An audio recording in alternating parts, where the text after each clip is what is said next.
Bogle's family restaurant on 8th Avenue is not a famous place, but if you need a large, cheap meal, then Bogle's is the place for you. There are 12 tables in the room, 6 on each side. Bogle himself sits at the desk by the door and takes the money. There are also 2 waitresses and a voice. The voice comes from the kitchen. At the time of my story, one of the waitresses was called Aileen. She was tall, beautiful, and full of life. The name of the other waitress was Tildy. She was small, fat, and was not beautiful.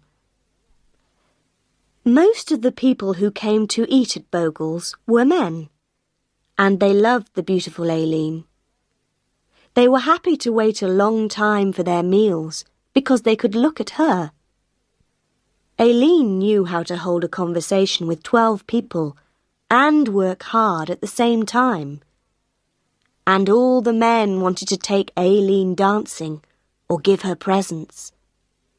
One gave her a gold ring, and one gave her a little dog.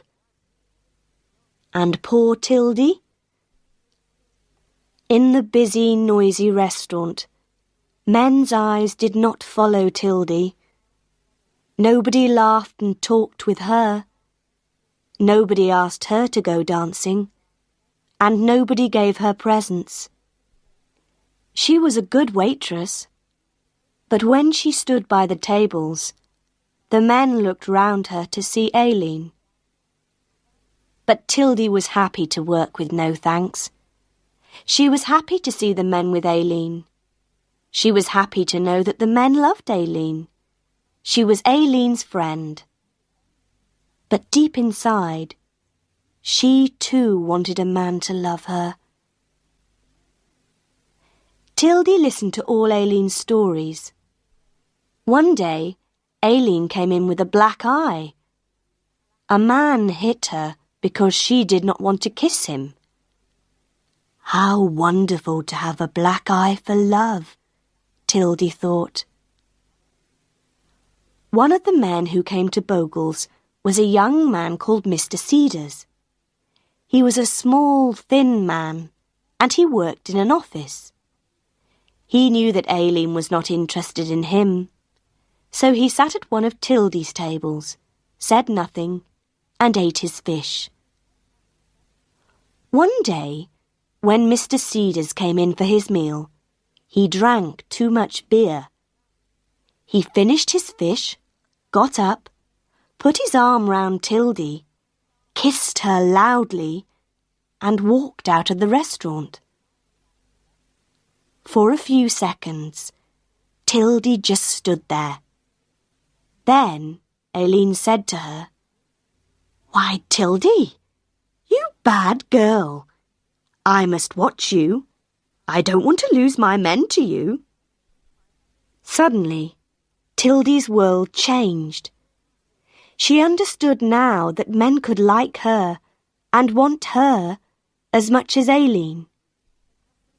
She, Tildy, could have a love life too. Her eyes were bright and her face was pink. She wanted to tell everybody her secret. When the restaurant was quiet, she went and stood by Bogle's desk. "Do you know what a man in the restaurant did to me today?" she said. "He put his arm round me and he kissed me." "Really?" Bogle answered. This was good for business. "Next week you'll get $1 a week more." And when, in the evening, the restaurant was busy again, Tildy put down the food on the tables and said quietly, "Do you know what a man in the restaurant did to me today? He put his arm round me and kissed me." Some of the men in the restaurant were surprised. Some of them said, "Well done." Men began to smile and say nice things to her. Tildy was very happy. Love was now possible in her grey life. For 2 days, Mr. Cedars did not come again, and in that time, Tildy was a different woman. She wore bright clothes, did her hair differently, and she looked taller and thinner. Now she was a real woman because someone loved her. She felt excited and a little afraid. What would Mr. Cedars do the next time he came in? At 4 o'clock in the afternoon of the 3rd day, Mr. Cedars came in. There were no people at the tables, and Aileen and Tildy were working at the back of the restaurant. Mr. Cedars walked up to them. Tildy looked at him, and she could not speak. Mr. Cedars' face was very red, and he looked uncomfortable. "Miss Tildy," he said, "I want to say that I'm sorry for what I did to you a few days ago. It was the drink, you see. I didn't know what I was doing. I'm very sorry."